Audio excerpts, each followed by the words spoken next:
Hello everybody, welcome back to my channel. I'm Dr. Shalina Stilley, and today I'm going to be talking about how to read philosophy. Philosophy is a very deep topic, and it's infamous for being very deep. In fact, so deep that a lot of people are intimidated about reading philosophical texts and don't even bother, including probably people who are taking philosophy classes. So today I just want to give you a few brief tips that will hopefully help you overcome your fear of reading philosophy. Okay, so one of the biggest tips I have is before you even start reading, let's say you're reading the text of Descartes, before you even start reading, do a tiny bit, at least a tiny bit of background research to find out a little bit more about that figure and what that figure teaches. So if you're, for example, going to read something on Descartes, maybe go and do a Google search, a Google Scholar search. Good places to start are the Stanford Encyclopedia of Philosophy, the Internet Encyclopedia of Philosophy. Also, there are some really good dictionaries of philosophy out there that can be super helpful when it comes to learning just the really basic info on a particular philosopher, but also when you're looking at jargon or terminology. That's the dictionary part. Okay, and also you can look at Wikipedia, of course, but it's not peer-reviewed, so you're never sure if what you're reading is completely accurate. Or interspersed with things that are inaccurate. Okay, so when you first start reading a text, ask yourself questions as you're reading along. So one of the big things you can do is to ask yourself, what are the big questions that the text is covering? So going back to Descartes, if you're reading Descartes, one of his big questions is, can I be certain of anything whatsoever? How many things can I doubt? If I can doubt it, I'm going to throw it in the trash because it might be right, but it might be wrong as well. So what is the big question that the philosopher is asking? Ask yourself that and try to find an answer to that. Another thing you can do is ask, what is the conclusion that the philosopher is trying to establish? That can be difficult to pinpoint sometimes. You have to read through it sometimes to figure out what the conclusion is. But if you can grasp onto what the conclusion is, sometimes the premises or the argument to get to that conclusion makes a lot more sense. Another question to ask is, what is the philosopher's argument for that particular conclusion?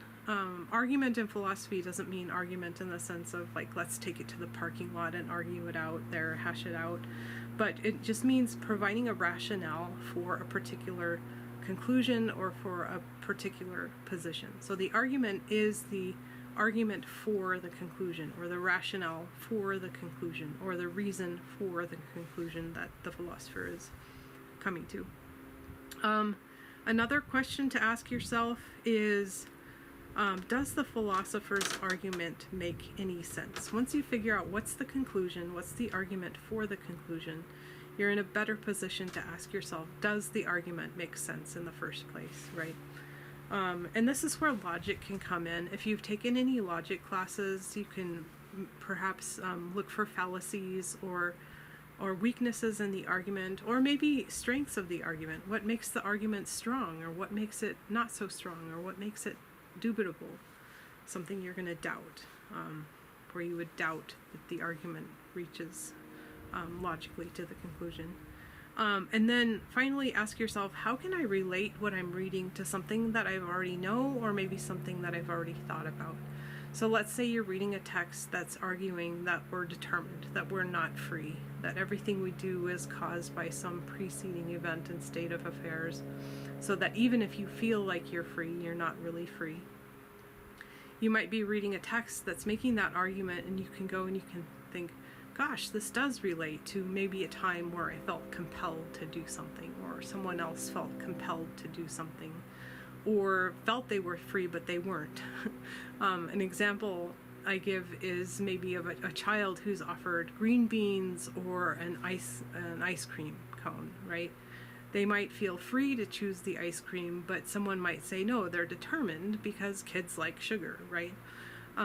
So it could be something that some way you're relating what you're reading to something that you already know, something that you've already thought about, for example. So a little mnemonic device is here is QCALR. What is the big question that's being asked? What is the conclusion that the philosopher is trying to reach? How does the philosopher go about trying to attain that? So the question, the conclusion, Q, C. A is for argument. What is the philosopher's argument? L is logic. Does the philosopher's argument make sense? Is it logical? And then R is, how might I relate this to something that I already know or something that I've thought about before? Okay, so those are the big questions to ask yourself as you're reading. Okay, and then I'm going to give you some don'ts and some do's. So don't try to read when you're in a distracting environment. We live in a profoundly distracted culture. We have, especially with everybody has their device and it's beeping or ringing, or somebody else is taking a picture of somebody else, or there's always seems to be something going on. But try to find an environment that's not going to be distracting. Even if it's, say, 20 minutes of non-distracted reading, that might help you more than 2 hours of distracted reading, right? So don't try to read in a distracting environment. Libraries are always good, of course, if you don't have a home environment that's conducive to reading. A second thing is don't fall into straw man arguments. I see this so often, especially among undergraduates who are just beginning to read philosophy. A straw man argument is a way of summarizing the position of the philosopher you're studying, but summarizing it in a really superficial way, right? In a way that makes the argument of the philosopher seem a lot weaker than it actually is, right? So if you're reading a famous philosopher and you say, well, that's obviously stupid, well, maybe that person wouldn't have become a famous philosopher if it was obviously stupid. Now, maybe it is stupid, but it's probably not obviously stupid. So be careful before criticizing a philosopher's position. Be careful not to criticize it before you really understand it. It's easy to criticize, but hard to really dig into a text and to see what are the virtues of this text on its own. So in other words, try not to pick the argument of the philosopher apart before you really understand it. I had a professor say, the less you understand about something or a text or a person or a figure, the easier it is for you to criticize them. And I think that's very true in many ways, but especially when you're reading philosophy. Another don't is to fall into two extremes. One extreme is to read full force ahead. Maybe you have no clue what the text is even saying, but you go ahead and you read full force ahead.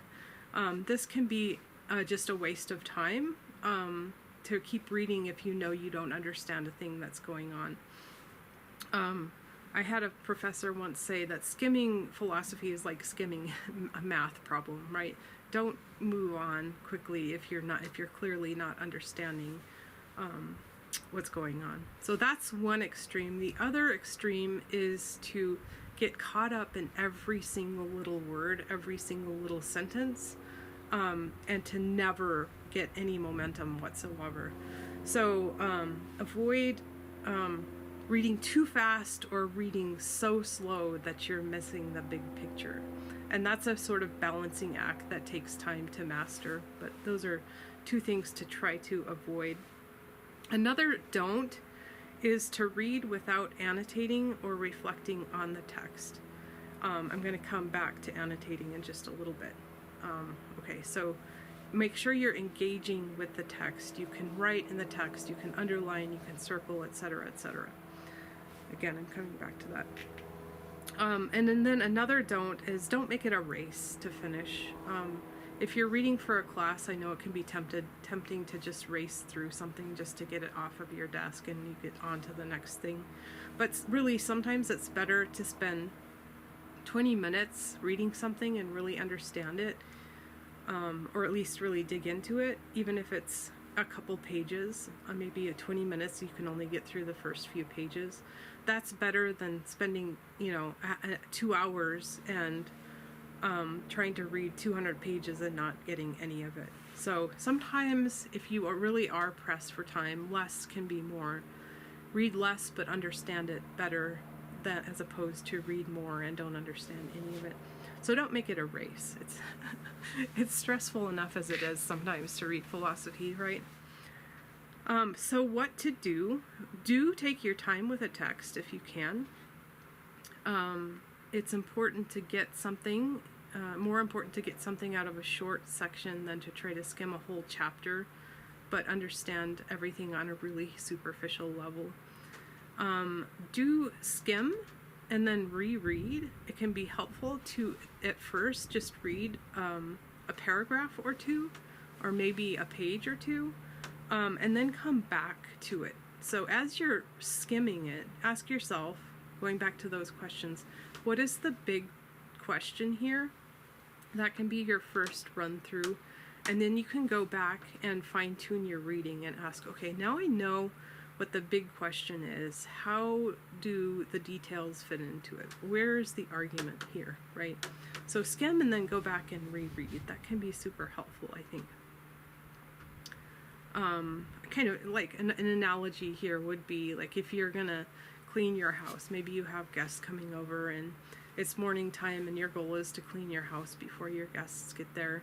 And you might skim the room and scan the room and say, okay, I have this, big pile of laundry here. I have a big pile of dishes here. Those are things I have to get done. Other things are not as important. But you start by just kind of scanning the room, and then you go in for the details. Then you dive in there. Okay, so annotating is another thing that you should do. And annotating is actually, it seems very simple, right? Just annotate. But it's an art. And so this is one of the most important things I learned in high school, was how to annotate a text. Something simple but super important. One of the things you can do that I mentioned before is you can underline and circle. What I do is I try to underline main conclusions, and then I go back and I underline the premises or parts of the argument that lead to that conclusion. So underlining conclusions, underlining premises can be helpful. Another thing is to circle big terms or terms that the philosopher is using over and over again. So it's circle important terms, and it might be also a term that you don't understand, or that you think the philosopher is using in a technical sense. So circle important terms. You can write questions in the margin or even question marks with an underlining of the passage that you're questioning. You can put stars in the margins for things that strike you as interesting, odd, or that you want to go back and revisit later. Another thing you can do is flag it. I use those little I call them flag tags or nerd tabs because they're really nerdy. They're like sticky notes, but it's just a little tab. I use all kinds of sticky notes, and I flag passages that are really important that I want to go back and visit. So that can be part of annotating. Another thing you can do is, as you are reading, you can take notes, jot things down. And that can be really helpful, especially if you're taking a course in philosophy and it's an assigned reading, because that way when you're in class, it's easy to go back and locate those passages that you have questions about, and then you can ask them in class, as opposed to sit there and think, I had a question about the text and now I can't remember what it is. So annotating really is helpful because it forces you to dig into the text and to ask big questions about the text. Okay, keep in mind that reading philosophical texts is a skill that gets easier over time. So don't get discouraged if you're just starting out and things seem overwhelming. It's a skill that does get easier over time. So try to carve out time in your schedule for reading. Like I said, a non-distracting environment can do wonders for reading. It might just be 20 minutes at the beginning of the day, or it might be at the end of the day, preferably not at the very end of the day where you're ready to collapse, but do try to carve out time in your schedule for reading. And then another thing that I find super, super helpful when I'm reading a philosophical text, or when I'm studying for a big exam, or even when I'm prepping for class, is to take brief 2 to 5 minute breaks every 15 to 20 minutes that you're engaging in something. So 2 to 5 minute breaks every 15 to 20 minutes. Not super long breaks where you're going to go for a walk, but it can be just maybe, going and getting a cup of coffee, or staring out the window for a few minutes, or whatever. It's really simple, but it can really be super helpful. And it makes sense. Let's say I give you a list of 100 letters or numbers. You're much more likely to remember the first and the last letter or number that I give you than you are to remember the things that are in between the first and the last. So the idea is, the more firsts and lasts you have within a study session or a reading session, the more likely you are to be able to retain what you're grasping or trying to grasp. Okay, so those are just a few tips on reading philosophy.